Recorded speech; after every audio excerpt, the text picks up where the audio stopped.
Okay, here we go.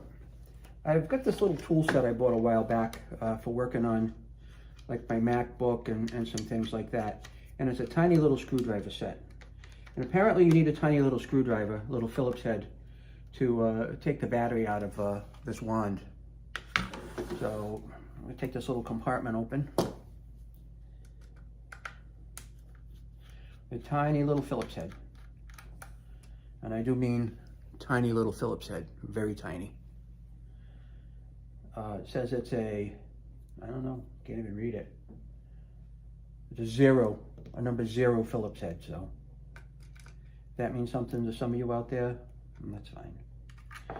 Okay, so we've got the battery going here. Somehow we'll open this up.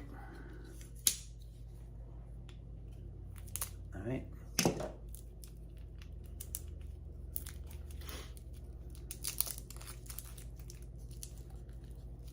We're nice enough to wrap this. Probably one of the oxymorons of the day. It's a cheap battery marked supercell. So I don't know how super of a cell it is, but hopefully it's good enough to turn this on. So we're gonna get this plugged in, like so. Get the battery laid down in there. Come on. Like that. Oh look, it came on. Wonders never cease.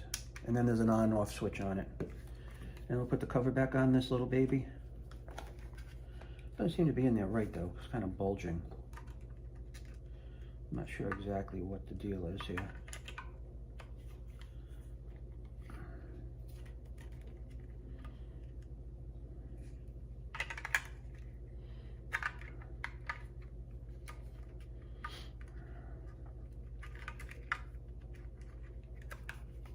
Maybe that's a little better. The battery doesn't seem to want to fit that well. It seems to want to make the back of this just bulge out a little bit, even though the battery is sitting in there flat, but maybe that's what the screw is for, to hold everything together. But anyway, we'll put the screw in it. And as you see, this is what it looks like. And there's a little knob here with an on-off on it that's off, and then here, click on. So I guess you turn this up for the sensitivity or down for the sensitivity, but when it's turned all the way up, right before it shuts off, is a high amount of sensitivity. So let's take a trip down to the basement and out into the garage, and I'll get you set up out there and see what's going on. In the meantime, I'm going to read a couple of minutes of directions here to make sure I can see exactly what's going on, and I'll hit you up in a second. Good morning. I've got a little project that I'm working on here, and just wanted to mention, for those of you that have liked and subscribed on some of my videos, I really appreciate it. So if you don't mind doing this one too. We're replacing an old gas log fireplace set with a gas fireplace insert, which I'll have more on later. But the interesting part of it is that I've got to wire a plug into my fireplace, and I'm using metallic sheath cable called MC cable. So as part of that, I'm going to tie it into my garage door opener plug, which is in the basement. And having said that, we just had a new service panel put in to replace an old service panel that we had, because we went to a solar, and the old service panel was sitting behind a sewer pipe, believe it or not, so that had to be moved. And now, because of that, I don't know where any of the circuits are in the panel. So rather than start shutting one circuit off at a time and disrupting a whole bunch of stuff, I decided I would try taking a shot at buying this product here. It's a AC circuit identifier, and it's called here AC breaker finder. So AC circuit breaker finder. So I'm going to unpackage this, which looks relatively easy, get it set up, and then I'll take you on a trip downstairs, and we'll see how this thing actually works. As I told you, it's easy. Got to come with a battery that's wrapped up in things. And oh, by the way, I will give you a link in the description in case you want to go buy one of these. It was not a lot of money. but comes with a little CD or DVD. I don't know why, but maybe some people might need that. So there are two components to this. There's I think this is called a transmitter. This we plug into any plug in the house, or in this case, I'm going to plug it into a plug where my garage door opener feeds into. And we turn this on somehow, we don't know yet. And then we use this wand, this is apparently what the battery goes in as. This is the finder. And we turn that off and we give it some kind of volume. And then we will swipe this up and down the circuit breaker panel. And when it hits the circuit breaker that is controlling this plug, it's supposed to light up, indicate, or some kind of a tone will be on it. But again, you'll follow that along in this video, because I'll probably have to take 3 or 4 videos for this and then clip it together. So I'm going to put you on pause for a second, and then I'll be back with a screwdriver to open this up, and we'll get the battery in it, and then we'll move on to our next phase.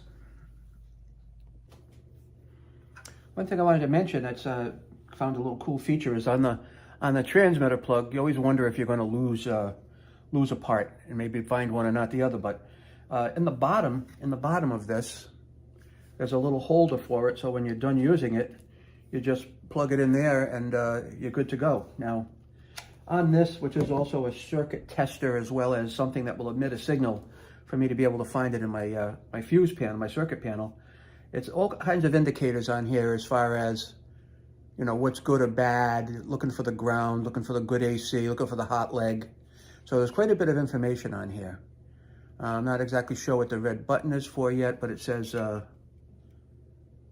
oh, that's a GFCI tester. So I guess if you push this button on a GFCI circuit, a ground fault circuit, it'll trip it and force it to test. So, you know, if your ground fault circuit breaker, like in your bathroom, is bad. So you would plug this in, trip it, and if the GFCI doesn't snap off, then you know your GFCI is bad. So I never knew that you could actually test that, but I'm going to plug this together, and I'll hit you up when I'm down in the basement and figure out how this works. But one of the nice things about making these videos for people that maybe have never done this before is since I'm older, I've done a lot of different things, and I don't mind trying things. And if I find something that is outside of my abilities, like soldering, plumbing for one particular thing, I don't do that.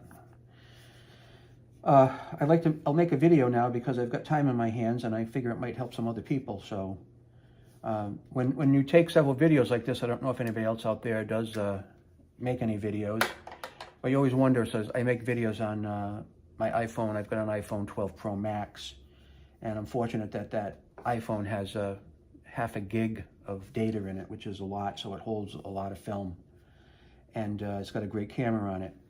One of the things is, like, when you're doing a video, you've got 5 or 6 different sections of it. You don't want to post 5 or 6 different videos.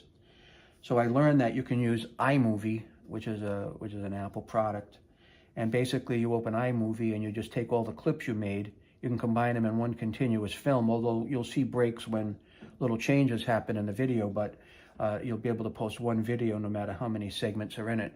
I use iMovie for that, and it happens to work out good. So in this case, I will catch you again in well, for you it'll be a nanosecond, but for me, I'll go downstairs and get things set up in the garage and get ready to find the circuit and turn the power off. I'll catch you. All right, for sake of argument here on this conversion that I'm making of this test of the circuit, I've gone ahead and unplugged my garage door opener from this plug, and I've dropped the plug down because I'm going to have to tie in a circuit that I ran down through the fireplace. So I've got a, like I said, I have an MC cable coming out here. It's got about 25 feet on it, which is way more cable than I need. I'm going to run that up and over the ceiling, and I'm going to put an extension box on this, and I'll get into that with you later. I'm going to put an extension box on that device, and I'll wire it in and have it look all nice. So I'm going to take this, I'm going to plug it into the plug, the end of this that I took out of the receiver, and then I'm going to see what happens here, because the power is still on. which we need. All right, that's in. I guess the good news is that it's both green, so it looks like it's wired properly. And now let's take some of the dust off me. We'll go in the circuit room and see if we can identify the circuit. Now, obviously, I got some nice light out here in the garage.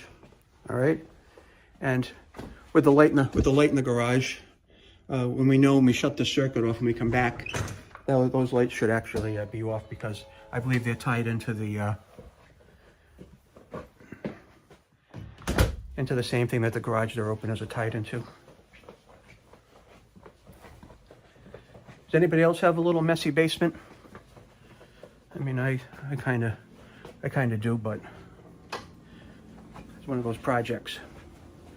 All right, so this is the new circuit panel. Let me adjust this down just to here. See if we can get any action here. It's a new Siemens panel. You might have seen where I put an interlock switch in, and I made a video on that, on generator safety. So you can't put the generator circuit on unless the power is off, and then you can engage this upward. But that's a different story altogether. So we're going to take our circuit finder. We're going to turn it on. Right? It made a little beep, and then I think we're supposed to run it down the outside of the outside, and see what we can find. Down and up. It says go like this. Okay, down and up.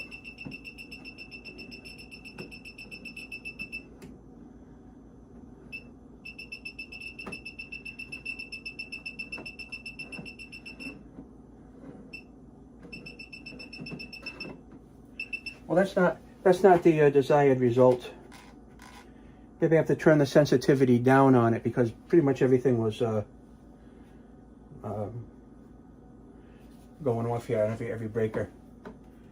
Obviously, I've got some 20 amp, nope. Double 20s, nope. Little 20s, nope. So far, nothing.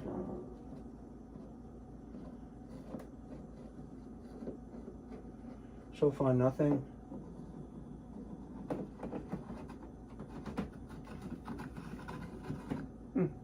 Kind of disappointed in this. It hasn't found anything, but maybe I'm doing something wrong. Up and down, up and down.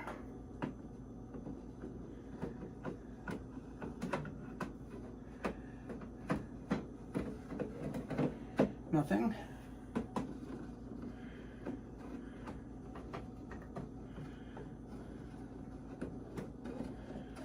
Nothing. Turn the sensitivity up a little bit more. Sensitivity.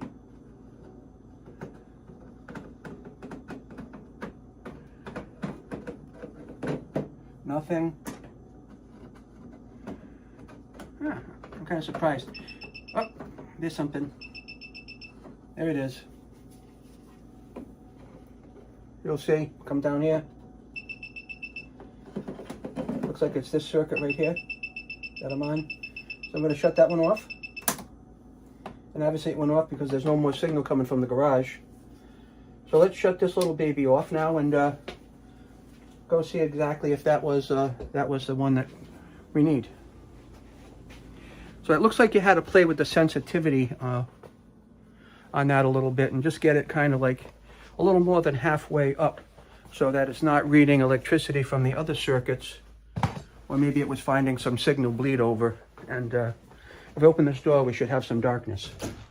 And we have darkness, so it looks like we found what we were looking for. All right. So at this point, I'm going to end this video. It looks like everything is good. I'm going to end this video, and I'll get back to work here and get my stuff ready and tie this in.